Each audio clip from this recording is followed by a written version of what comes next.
Like a formal introduction for our listener. Good afternoon, Rumer. My name is Claudio. I'm calling you from Washington, D.C., from the studio in Fairfax City. We're very humble and grateful that Rumer accepted our invitation to our show. Rumer, welcome to the show.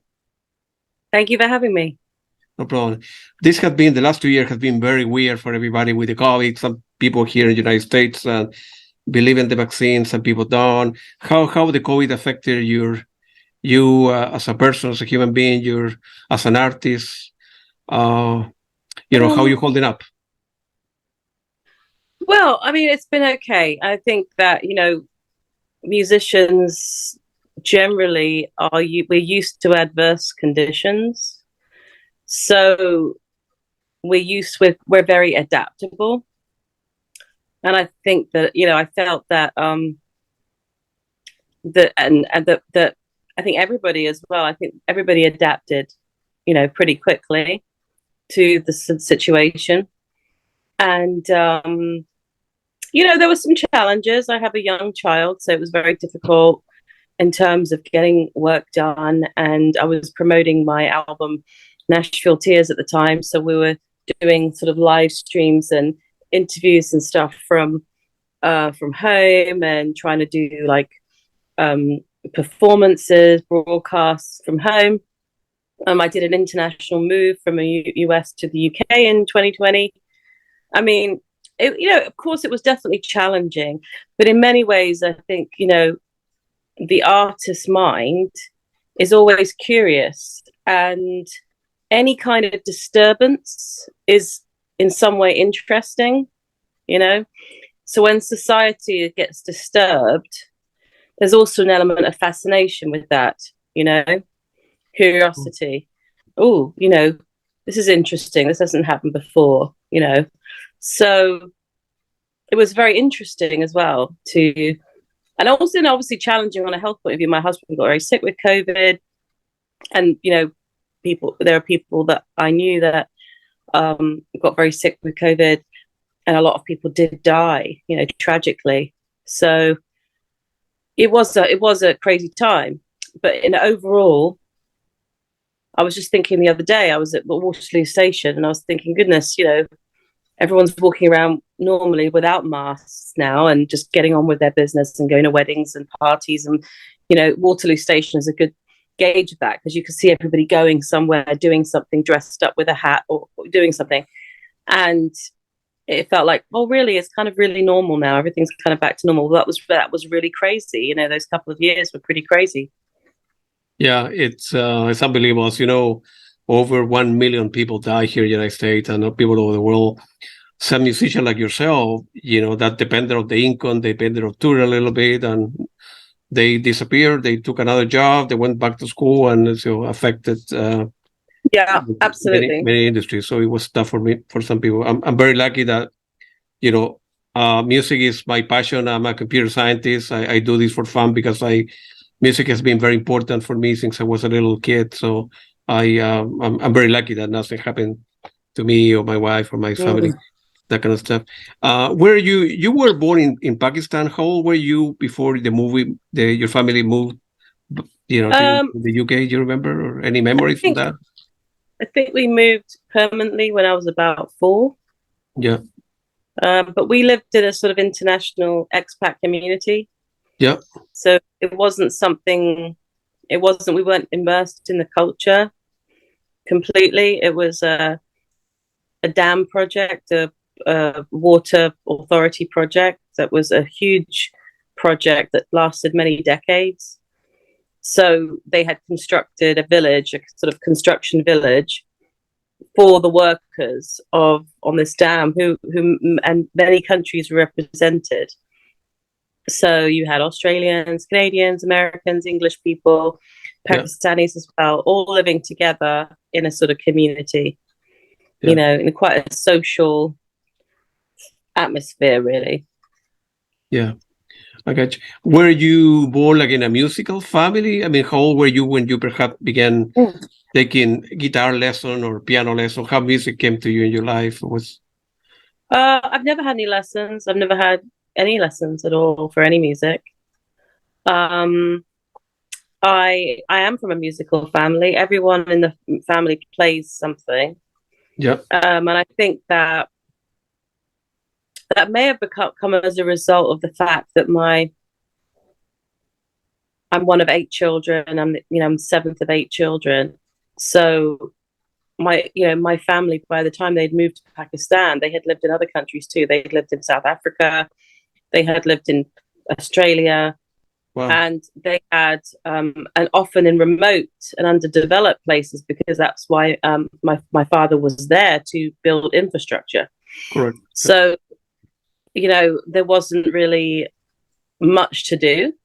So I think that I grew up in a kind of traditionally conservative Catholic family that really made their own entertainment through music and poetry and books and things like that. And I think my mother leaving England in the early 60s and going to these remote parts of the world kind of meant that it retained a kind of conservative Catholic atmosphere of that time when she left. So it wasn't as though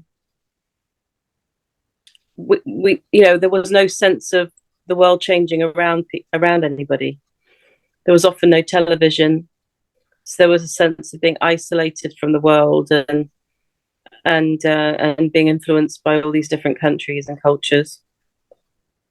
Yeah, I was born in Chile, in Latin America, and I came to the United States to study, and I ended up staying all my life. And I grew up in a Catholic family as well. I went to Catholic school, studied with the Jesuits, but I'm kind of Reformed Catholic, if you will. I believe, but I have my own ways that see the world. Yeah. My mother was very devout, and my grandmother was very devout, and so that was a huge influence on us, because it was absolutely a non-negotiable.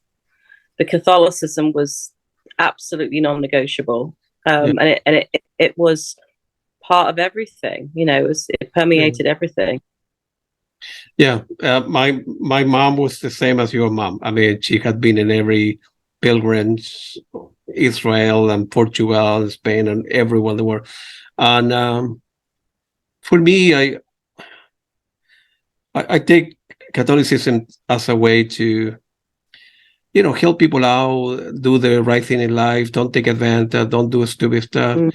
So I wouldn't have to go to church every Sunday, right, to mass, to believe in stuff. I believe somebody else created the world, and I try to do the right thing in life. And if you could have like a personal connection with God or not, as that have worked for me. So I respect everybody's opinion. And you as a young girl, you won the school annual talent show. What can you remember about how can you remember about that period? How old were you?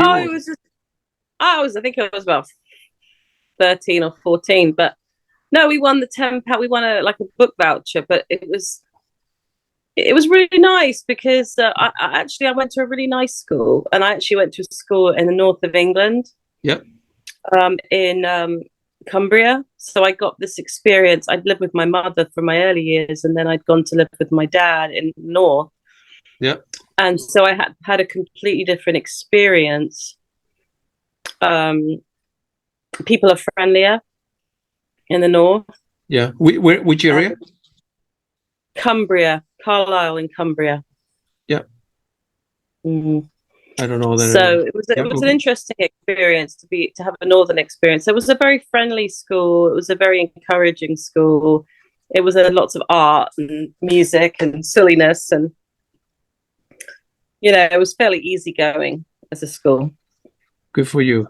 So you showed like an early promise in life. You knew back then that sort of music was a way to go for you, or eventually you were 17, 18, I suppose you will finish in high school, and you needed to make a decision. Well, should I go to school, university, or go to music? You do any pressure for your parents about, hey, forget about the music. You're not going to make any money. You're good, but not perhaps good enough to make it. Go to school or nothing like that. Huh? I don't think they even made a comment about it. I think they just, they, by the time I was, you have to remember they started having kids in 1963.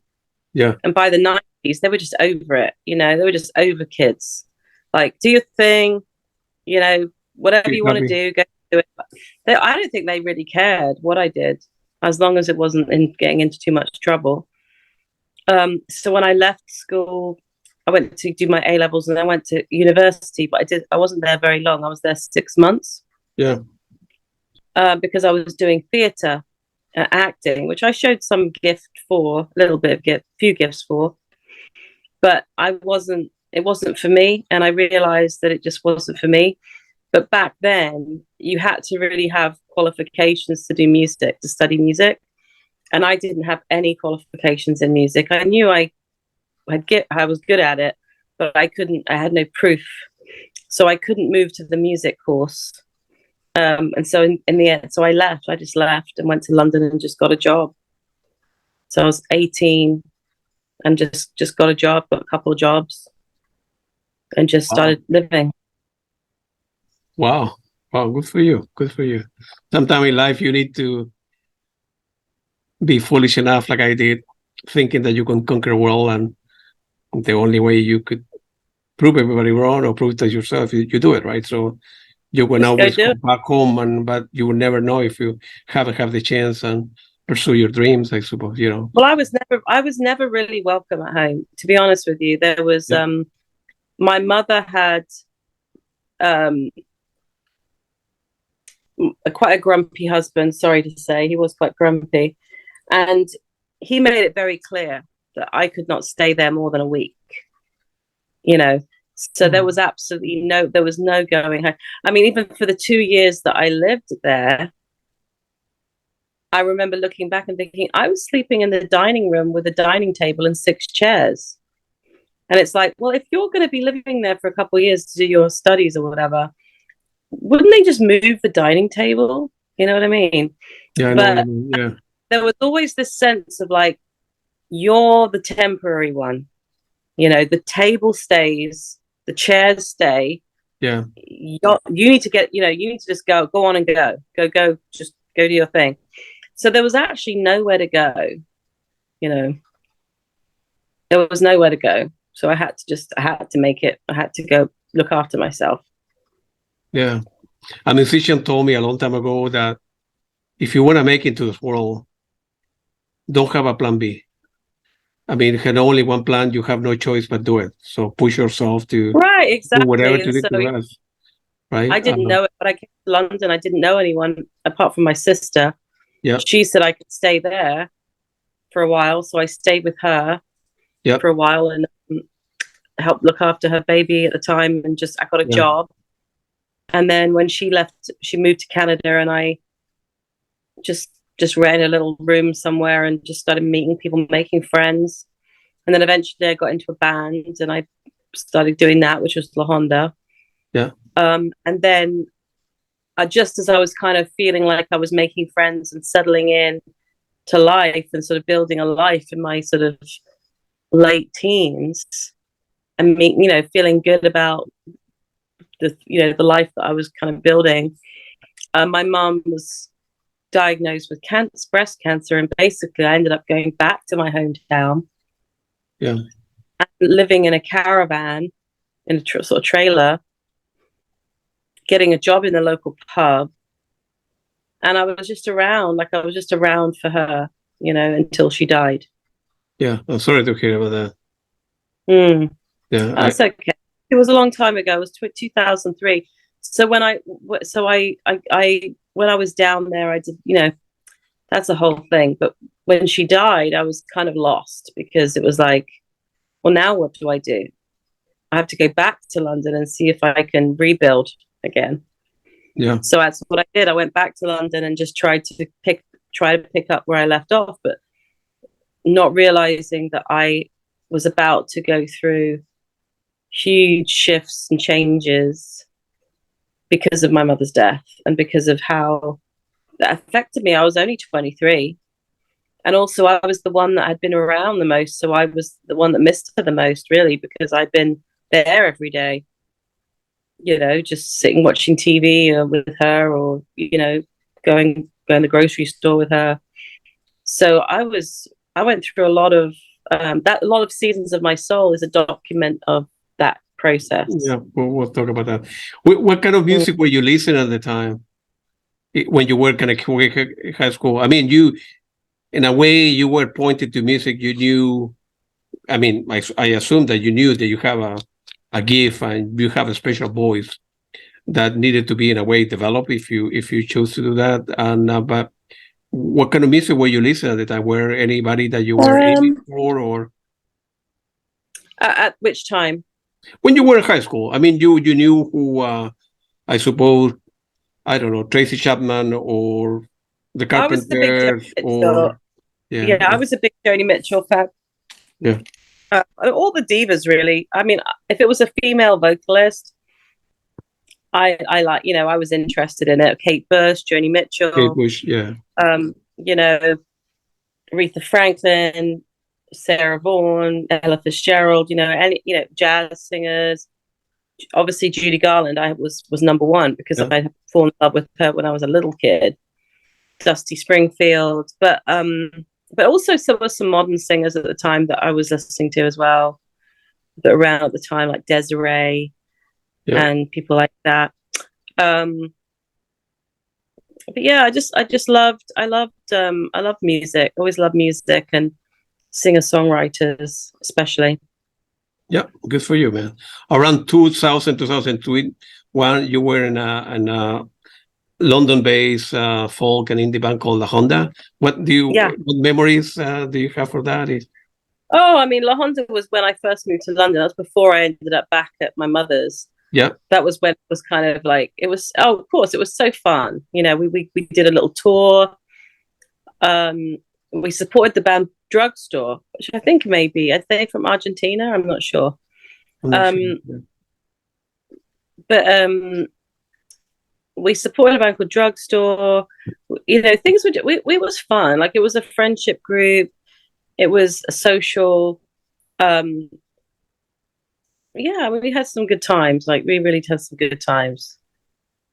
Good for you. I'm still friends with them. I'm still very good friends with them. Oh, really? You're still in touch with them? Yeah. Well, via the internet, you can connect with people before. They're still local and they're still around. Yeah. By the way, you are very popular in Latin America.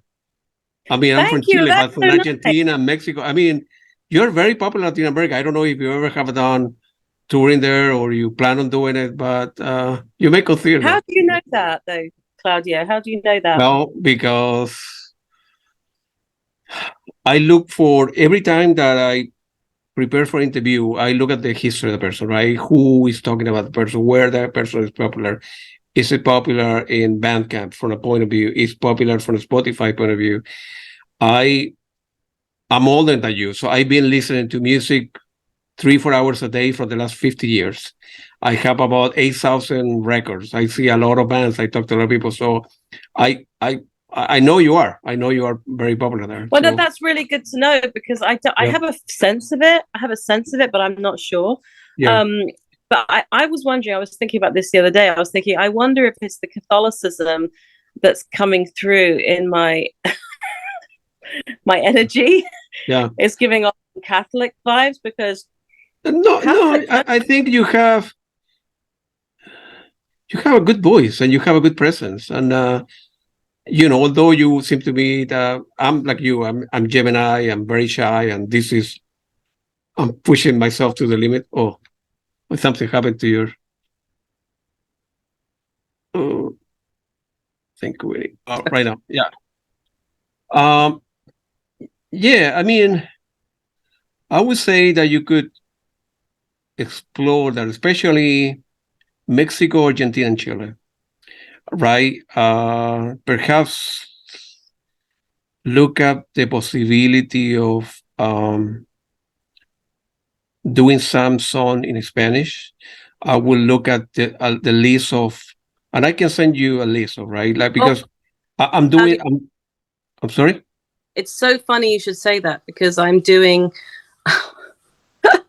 I just said the other day, I want to do a Spanish album. Yeah. In Spanish, but I need help with the translations. Yeah, I could help you. I'm Would you? I interview a couple of, known people here. I don't want to mention the name, and I want to help them out doing the same. I pick the top 20 songs in Latin America that people between the ages of 30 and 60 will know. We'll pick the top 12 or so, show them the rankings and why I think those tracks are important. And then I will help them with not yet translation, but the pronunciation. And I'm happy to do it for you. No problem. Yeah, I've just been doing a Christmas song, and I want to do a Spanish version of the song. And there is a Spanish version of the song. Yep. But there is a part of the song which I've added from another version that isn't. I did my research. I couldn't find any Spanish version. It's like I'll be home for Christmas, but it's the bit that goes, I'm dreaming tonight of a place I love even more than I usually do. And although I know it's a long road back, I promise you. I can't find that bit in Spanish. I can find the rest of it. My mother was a Spanish teacher, and her husband was a Spanish teacher, and I did A-level Spanish. I love Spanish, and I could have pursued it more. And I can read. I can read it. I can understand it. Okay, I'm not bad. You know what I mean? So I could, if somebody said, here are the lyrics, I could read them and sing them and kind of know how to pronounce them pretty well. So I'd love to do a Spanish record. Yeah, I will help you. Don't worry. Thank you. Happy to help. Well, thank you. So then in 2004, you formed a band called Rumer and the Denials. I think you deleted an early version of Come to Me High. That was in 2007, if I remember correctly. What memory do you have for that period? That wasn't a real band. That was just that was an idea of just calling it Rumer and the Denials. It was the original. It was my first sort of name, release. It was my first ever release, a 7-inch Come to Me High. Yep. It was just my first. It was my first ever release. I got a little play on the local London radio, and it was did promotion, and it was just a little dip my toe in the water kind of thing. Yeah, good for you, man. Good for you. And then in a couple of years after, you with Rory Moore, you've under the name of Stereo Venus. You did some recording. I think it was aimed for television and the film industry at the time, right? It was driven in Europe. Did it? I did. I met Rory. Rory is an organ. He plays the Lowry organ, and he plays in a band. Was in a band called Les Hommes, which is was vibraphone, drums, and organ, and they were an instrumental jazz trio. And Rory and I ended up collaborating on this Stereo Venus project, which was really a library album. And Italy had said, could you make us a library album? They gave us 10,000 euros. We made the record, and it's library music, so it gets put on. Apparently, one of the songs was on Better Call Saul the other day, and and I still do vocals for Rory, and Rory and I are actually writing together. In fact, we are going to do another Stereo Venus record. So we're getting back we're starting to go spend a bit more time together and develop some more songs. So it could be a stereo, not anytime soon, but there could be another Stereo Venus album on the way. Yeah. Well, $10,000 at the time was very good money. Good for you. I didn't have any other deals at that time. I didn't have any other opportunities. All that money really went on the record. We spent it on the making of the record. Yeah. But it's an opportunity to make something. Sure. And I love that record. I think it's a really cute record. It just do you like Stereo Venus? Yeah, I listen to it. It's very good.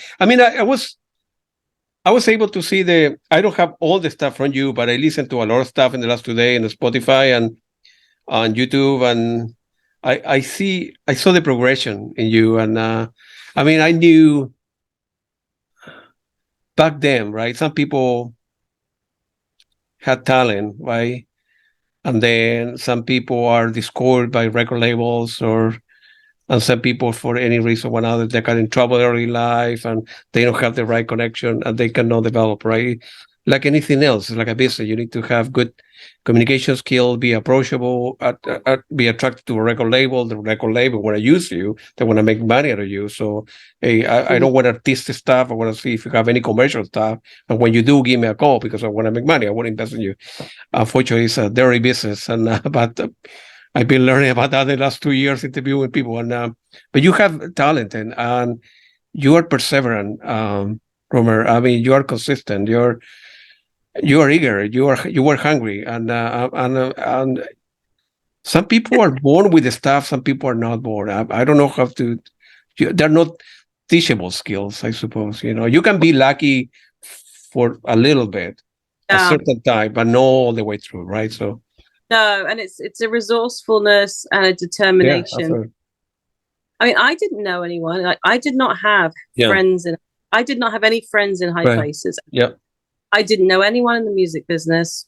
And back then, now people are independent, they can put things out directly to fans. Back then it was really the internet wasn't really as big as it is now. Correct. Yeah. And some people were putting out stuff independently. Yeah. But I didn't know how to do that. It wasn't accessible to me. Sure. And also, so back then it was like you had to get a record contract. It's like, how do you get a record contract? It was about as likely as winning the lottery. It seemed like such a massive, like one, I don't know, it was such a big thing to try and do. Yeah, I couldn't actually believe it when I did it. It was enormous. Yeah. Me actually did happen. I was just, my mind was blown by it. But I was just happy to put that record out. Yeah, and I had no idea that it was going to be like in the pop world. I thought it was going to be like, what I was hoping for was some sort of presence in the jazz world. Like. Jazz aficionados, or like people who liked female singers. I didn't think that it would be in the charts or anything like that. Yeah, well, maybe it has to do because you